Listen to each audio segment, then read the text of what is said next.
Assalamualaikum warahmatullahi wabarakatuh. Halo mahasiswa-mahasiswi yang budiman, apa kabar? Bertemu lagi dengan Bapak Rizky Fajar Ramdhani, materi kuliah dasar listrik dan elektronika. Oke, selamat datang untuk kalian yang masuk ke semester 3. Kita langsung saja simak materinya. Materi pertama tentang dasar listrik dan elektronika.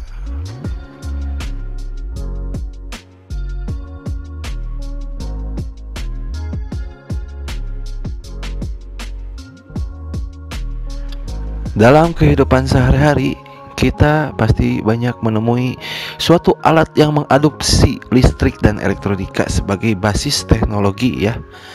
Contohnya seperti televisi, radio, komputer, lampu lalu lintas, dan lain sebagainya. Dari semua uraian di atas, kita dapat membuktikan bahwa pada zaman now kita tidak akan terlepas dari perangkat yang menggunakan listrik dan elektronika sebagai dasar teknologinya. Oke? Termasuk perkembangan industri 4.0 saat ini ya, pasti tidak akan terlepas menggunakan listrik dan elektronika.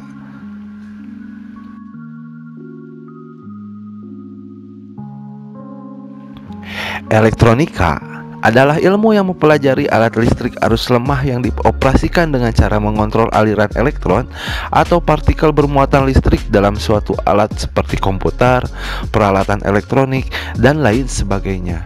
Ilmu yang mempelajari alat-alat seperti ini merupakan dari ilmu fisika. Alat-alat yang menggunakan dasar kerja elektronika biasanya disebut sebagai peralatan elektronik atau electronic device. Contoh peralatan atau piranti elektronik seperti radio, TV, perekam kaset video, perekam VCD, perekam DVD, kamera video, kamera digital, komputer pribadi, desktop komputer, laptop, robot, smart card, apalagi ya, dan lain sebagainya ya.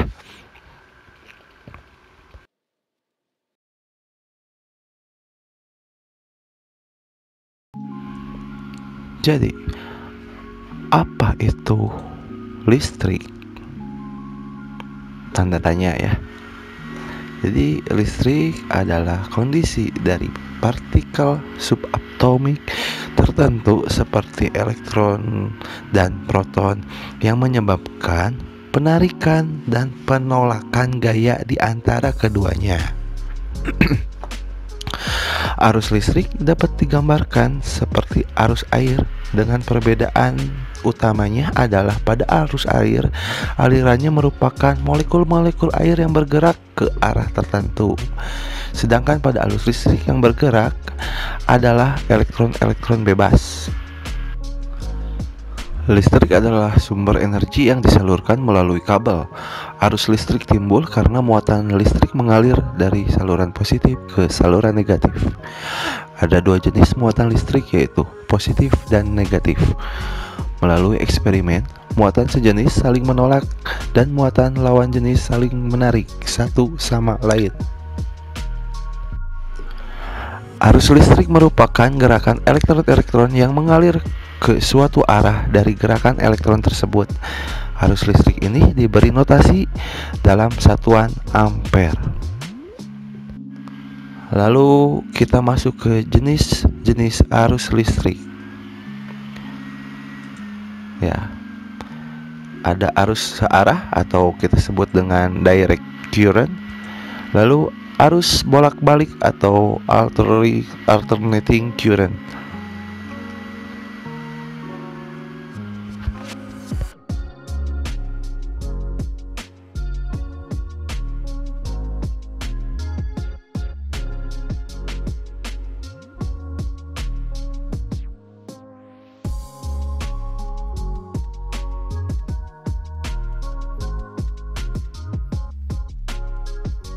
Berikutnya tegangan listrik ya. Jadi tegangan listrik merupakan perbedaan potensial antara dua titik yang mempunyai perbedaan jumlah muatan listrik diberi notasi V dengan satuan volt. Tahanan listrik. Nah, tahanan listrik adalah sesuatu yang dapat mengurangi arus listrik. Arus listrik yang mengalir melalui konduktor akan mendapatkan hambatan atau tahanan dari kawat penghantar induktor itu sendiri. Besarnya hambatan listrik diukur dengan satuan ohm ya. Nah, ini ilustrasinya seperti ini ya.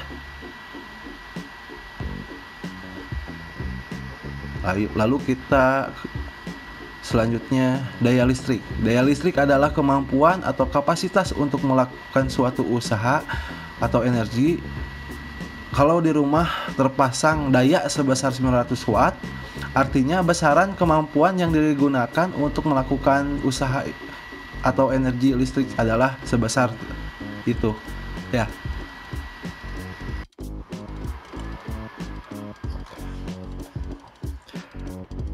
Tentu kita harus mengenal dulu setiap komponen-komponen yang ada di dalamnya beserta fungsinya ya. Baiklah, langsung saja kita mulai. Komponen yang pertama ialah resistor. Resistor atau tahanan, komponen ini berfungsi untuk menahan atau menghambat arus listrik yang mengalir dalam satu rangkaian elektronika. Kalau kita ibaratkan pada air yang sedang mengalir, kemudian kita hambat aliran tersebut, maka aliran tersebut akan tertutup ya, tertahan. Resistor mempunyai satuan yaitu ohm ya. Simbolnya seperti ini. Nah, ini simbolnya. Ini simbol ohm ya. Nah, ini simbol dari resistor yang biasa kita temukan pada skema ya, diagram skema elektronika digambarkan atau disimbolkan seperti ini. Nah, sekarang kita masuk ke jenis-jenis resistor. Yang pertama, resistor bisa kita kelompokkan menjadi dua, yaitu resistor tetap, fixed resistor ya, atau resistor variabel. Resistor tetap ialah resistor yang nilainya tetap, tidak bisa dirubah. Sedangkan resistor variabel adalah resistor yang nilainya bisa berubah atau bisa kita ubah sesuai dengan kebutuhan kita ya. Kita mulai dari resistor tetap. Ada beberapa jenis resistor, diantaranya ialah ini, resistor karbon atau komposisi karbon. Resistor ini termasuk resistor generasi lama dan sekarang sudah jarang dipakai. Resistor ini terbuat dari bahan karbon yang sudah diberikan campuran tertentu, menghasilkan nilai resistansi yang diinginkan.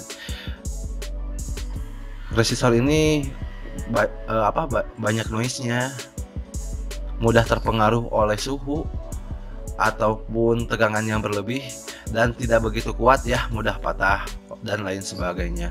Dan di samping itu, karena sudah ada resistor-resistor yang karakteristik yang lebih baik dari ini, maka resistor ini jarang digunakan ya. Tapi masih ada sebagian yang menggunakan ini. Bisa dicari di toko spare part elektronik kalau di Bandung itu di Jaya Plaza. Selanjutnya resistor karbon film ya, atau film karbon. Nah, ini sudah lebih bagus walaupun bahannya masih karbon, tapi sudah didesain agar lebih kuat. Karakteristiknya sudah lebih bagus daripada resistor sebelumnya yang tadi ya. Toleransinya tidak terlalu besar ya, sekitar 5%. Resistor ini sangat populer sampai saat ini ya, masih dan banyak digunakan. Berikutnya ialah resistor metal film. Oke.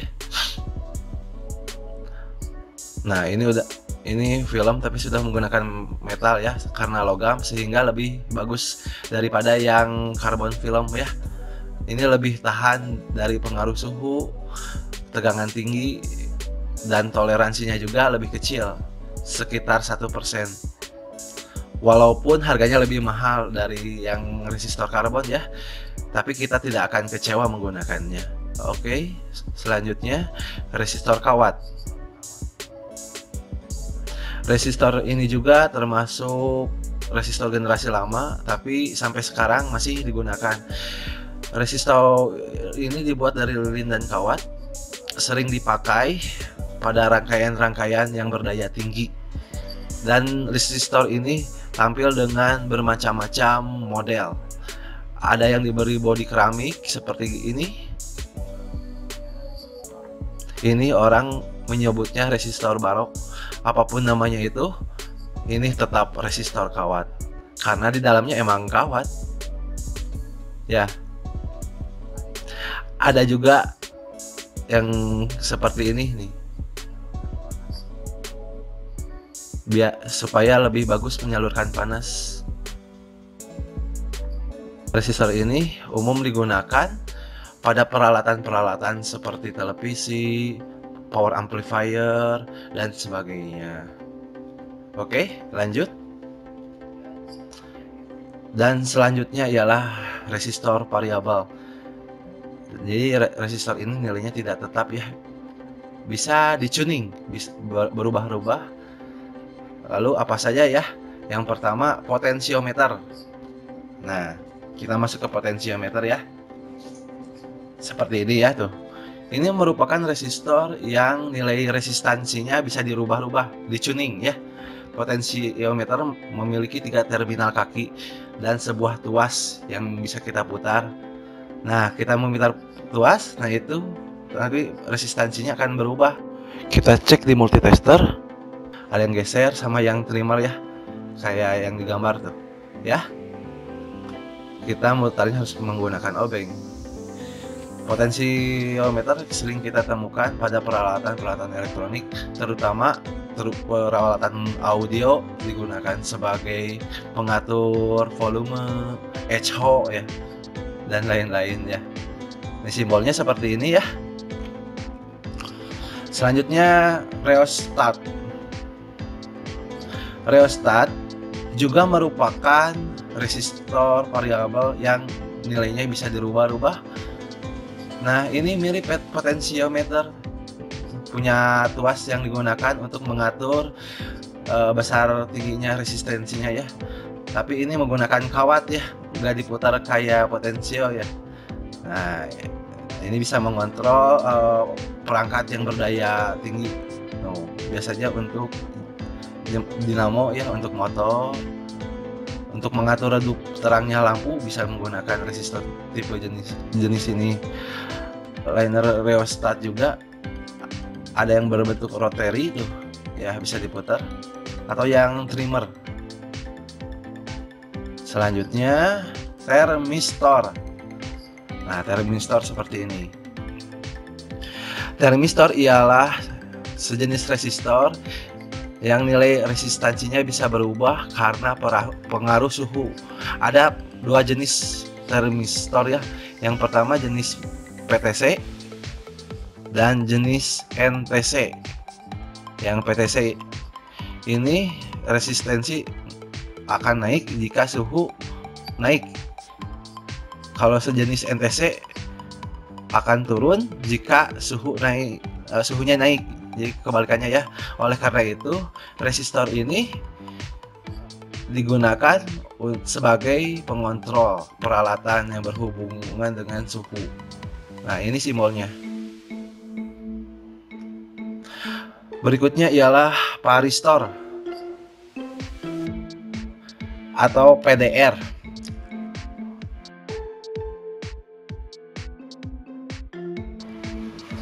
Resistor ini akan berubah nilai resistansinya tergantung pada tegangan yang diberikan. Bila tegangannya turun, maka resistensinya akan naik. Bila tegangannya tinggi, maka resistensinya akan turun. Sehingga resistor ini bisa digunakan untuk Untuk apa? Untuk pengaman rangkaian.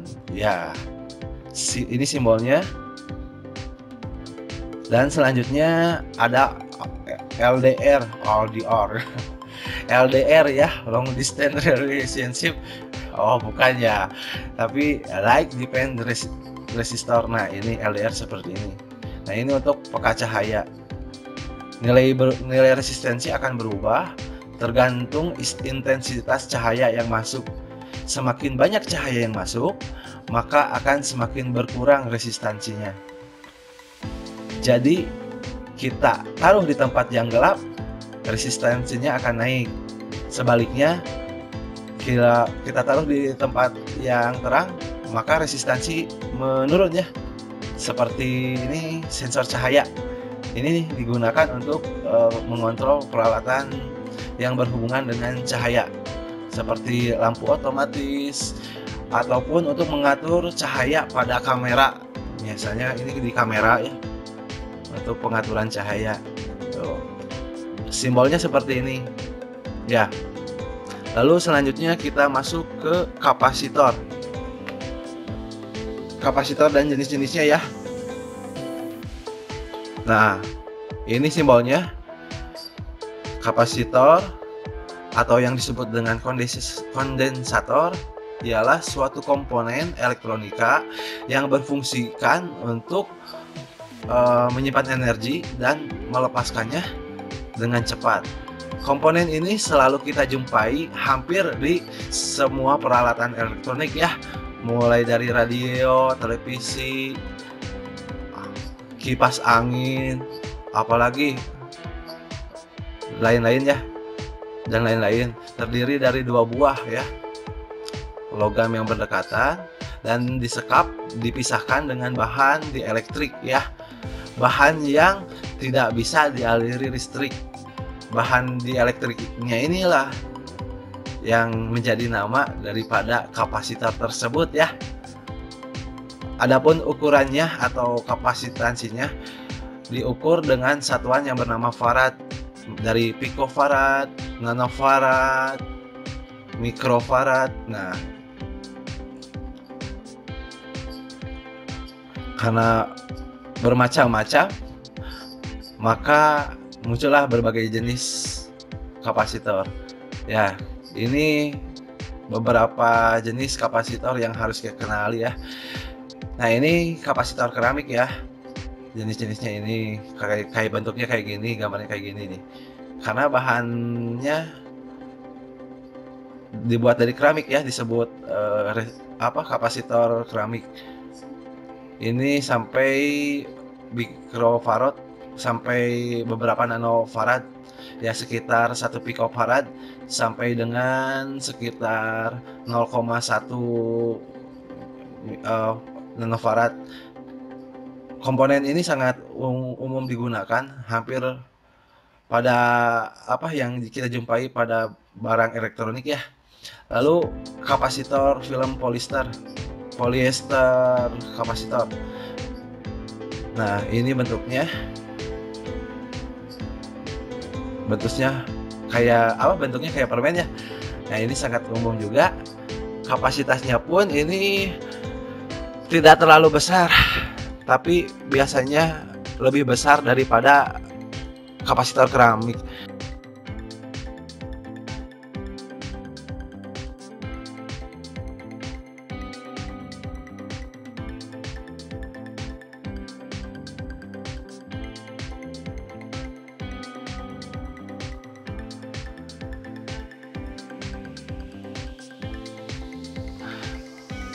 Lalu selanjutnya kapasitor mika ya.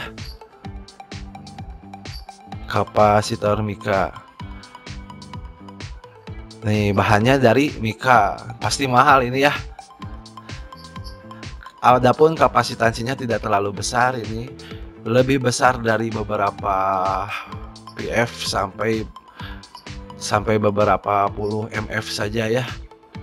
Ini sering kita jumpai di HF ya, di perangkat high frequency. Biasanya tidak jarang juga dijumpai di perangkat audio Selanjutnya kapasitor kertas. Nah, berarti bahan dieлекtriknya terbuat dari kertas dan bentuknya bermacam-macam. Kapasitasnya pun bisa mencapai beberapa UF ya. Dan sering bongkar-bongkar peralatan alat elektronik ya, alat elektronik pasti menjumpai kapasitor ini. Lalu kapasitor polistiren, bahan dieлекtriknya dari bahan itu ya. Nah, ini kapasitansinya tidak besar, mulai dari beberapa PF sampai beberapa ratus MF. Selanjutnya kapasitor polipropylene. Nah, kapasitor ini lumayan kapasitansinya ya sampai beberapa mikrofarad ya. Dan harganya agak lebih mahal. Selanjutnya ada kapasitor tantalum, bentuknya seperti ini. Kecil-kecil tapi tuh, kecil-kecil tapi ya seperti ini tah bentuknya. Nah, ini biasanya untuk perangkat kecil, ponsel, komputer. Cuman kalau yang di handphone jenisnya yang SMD. Nah, ini perhatikan ya, kutub-kutubnya jangan sampai terbalik. Kapasitor elektrolit selanjutnya ya. Nah, ini yang sering kita jumpai ya, kondensator elektrolit ya. Ini kapasitornya jenisnya seperti ini. Ini terbuat dari kertas yang dibasahi oleh cairan elektrolit. Nah, ini kapasitansinya mulai dari di bawah 1 UF ya, 0,47 sampai puluhan ribu mikrofarad. Ini sering dipakai untuk apa? Nah, hati-hati kalau terbalik itu meledak. Biasanya ini elko itu ada polaritasnya ya, jadi jangan sampai kebalik. Lalu selanjutnya kapasitor solid. Nah, ini solid kapasitor kayak gini. Kapasitansinya sama, cuman ini bahannya lebih bagus, lebih tahan lama, lebih tahan panas dan lain sebagainya. Dan juga ada polaritasnya ya. Komponen ini sudah banyak digunakan khususnya pada perangkatan seperti komputer, motherboard, biasanya menggunakan solid kapasitor di komputer. Lalu selanjutnya kapasitor super kapasitor ya. Nah, ini dibilang super karena emang kualitasnya bagus, kapasitansinya juga jauh di atas kapasitansi yang lain ya. Kalau elko itu paling besar paling puluhan ribu mikrofarad, tapi kalau kapasitor ini bisa mencapai ratusan farad. Ini kapasitor variabel. Kapasitor variabel.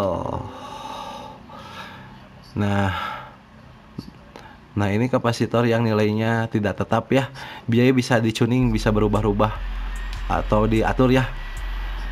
Diputar-putar tuasnya, maka kapasitansinya pun akan berubah-ubah. Ini ada dua macam ya, yang satu besar, yang satu kecil. Besar ini bisa disebut dengan Farco. Yang kecil, nah ini mutarnya harus pakai obeng teh. Nah, ini fungsinya juga sama sebagai kapasitor. Ketika diputar, kapasitansinya nanti berubah. Kapasitor ini dipakai untuk sistem tuning gelombang radio. Lalu selanjutnya kita masuk ke induktor ya.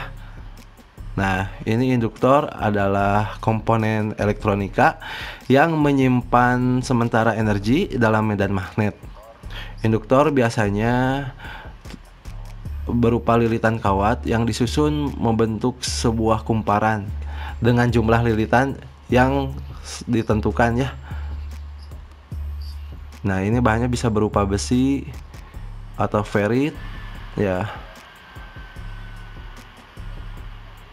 Dan jika dialiri listrik, maka akan timbul medan magnet. Nah, seperti ini. Induktor memiliki satuan induktansi yang disebut Henry ya. Nih, ada milihenry, mikrohenry. Ini berdasarkan bahan inti yang digunakan. Induktor juga memiliki beberapa jenis. Ada yang seperti ini tuh, induktor udara. Nah, ini induktor yang tidak memiliki inti besi atau ferrit atau bahan lainnya ya. Jadi tengahnya bolong, hanya kosong berisi udara. Nah, ini ada induktor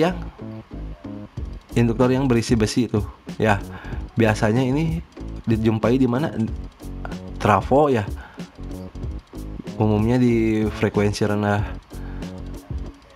Lalu ada yang menggunakan ferrit sebagai intinya. Ini lebih memungkinkan untuk bekerja pada frekuensi yang lebih tinggi. Lalu selanjutnya, nah ini menggunakan toroida ya, sejenis ferrit yang membentuk seperti lingkaran donat. Nah, ini banyak dijumpai.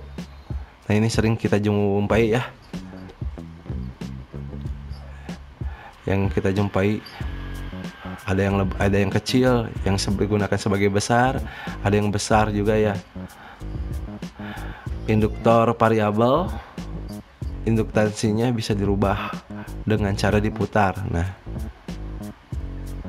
kita putar, maka ini akan naik turun, maka nilai induktansinya pun bakal bisa berubah. Ini biasanya umum digunakan untuk tuning itu. Simbol induktor, nah ini simbol-simbolnya. Inti udara seperti ini, inti besi ya langsung inti ferrit kayak gitu. Nah, ini fungsi induktor ya, dimanfaatkan ini untuk berbagai keperluan ya. Fungsinya banyak sekali. Contohnya seperti filter untuk bisa menyaring frekuensi tertentu. Ini yang kita jumpai dalam speaker ya, dalam speaker box. Nah, kita ada melihat ini induktor. Coba bongkar ya. Nah, kapasitor akan mudah sekali melewatkan frekuensi tinggi. Nah, sedangkan induktor ini kebalikannya. Iya, semakin tinggi frekuensi, semakin susah untuk lewat. Karena itu digunakan sebagai filter frekuensi rendah supaya frekuensi tingginya nggak ikut masuk. Jadi difilter ya. Jadi sinyal dihubungkan speaker melalui induktor, semakin rendah frekuensinya semakin mudah lewat. Semakin tinggi frekuensinya semakin susah lewat. Selain sebagai filtering, sebagai penghasil medan magnet, biasanya diterapkan pada peralatan seperti motor listrik nih ya. Nah, ini dalamnya seperti ini, ada kumparan. Nah, kumparan ini induktor. Ada relay, ada mikrofon, ada yang diterapkan untuk pembangkit frekuensi. Nah, ini seperti osilator pada rangkaian radio. Induktor juga difungsikan sebagai transformasi arus pada trafo ya. Contohnya, nah di trafo juga terdapat kumparan seperti ini ya. Banyak macam bentuknya. Nah, seperti ini induktor ada yang dibungkus seperti ini. Ada yang SMD tuh seperti ini.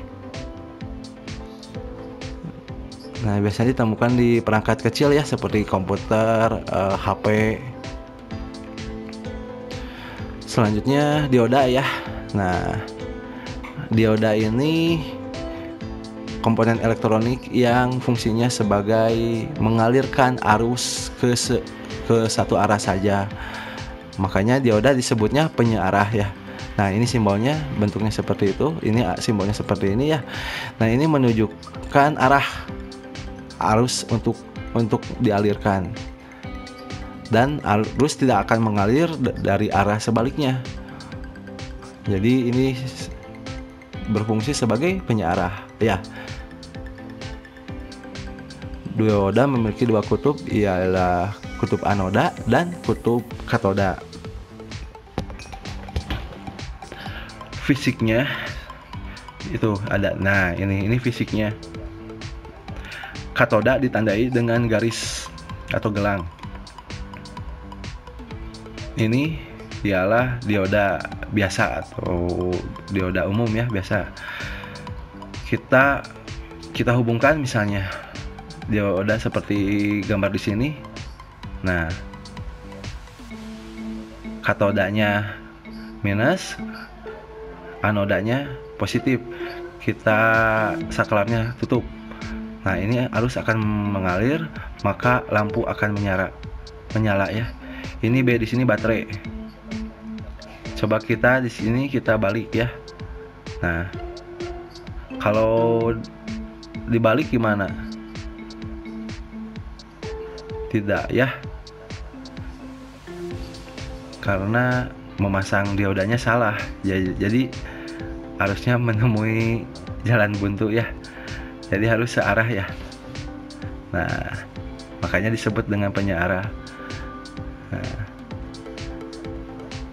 karena itulah dioda sangat umum difungsikan sebagai penyearah atau rectifier untuk menyearahkan arus bolak-balik menjadi arus searah, dari arus AC menjadi arus DC.